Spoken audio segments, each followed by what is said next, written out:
احسان کا مطلب کیا ہوتا ہے، احسان کیا ہوتا ہے، جبکہ اس کے بارے میں شریعت نے خاص اہتمام کیا ہے. یعنی حضرت جبریل علیہ الصلاۃ والسلام نے خود آ کر اس کو سمجھایا ہے.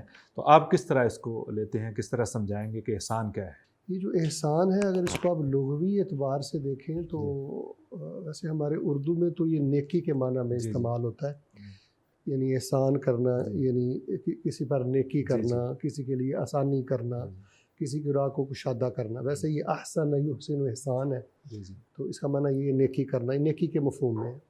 لیکن بنیادی طور پر یہ جو اس کا مادہ ہے نا، ہا سین اور نون، حسن یا حسن، اس کا لغوی معنی ہے بیوٹی، بالکل خوبصورتی.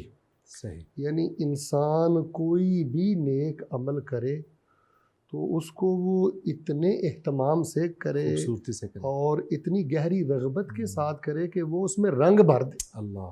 یعنی معلوم ہو کہ یہ جو نیکی کی گئی ہے یا یہ جو کام کیا گیا ہے، محض یہ ایک فرض کی ادائیگی نہیں ہوئی، اس کے پیچھے اس کے پیچھے ایک پورا اہتمام تھا، اور اس کے پیچھے ایک پوری محبت اور ایک جذبہ کار فرما تھا. اور یہی وجہ ہے کہ ہم احسان صرف خدا ترسی کو شاید کہتے ہیں، لیکن اگر دیکھا جائے تو احسان یہ ہر عمل میں مطلوب ہے. ایک حدیث شریف آتی ہے، اس سے بھی معنی واضح ہو جاتا ہے، ان اللہ تعالیٰ کتب الاحسان علی کل شیء. اللہ تبارک و تعالیٰ نے تم پر فرض کر دیا ہے کہ ہر چیز کے ساتھ احسان سے پیش آؤ. وہ سورہ ملک کے آغاز میں آتا ہے نا، لیبلوکم ایکم احسن عملا، وہ کہ آپ عمل تھوڑا کر لیں لیکن اس میں بیوٹی پیدا کریں، خوبصورتی پیدا کریں.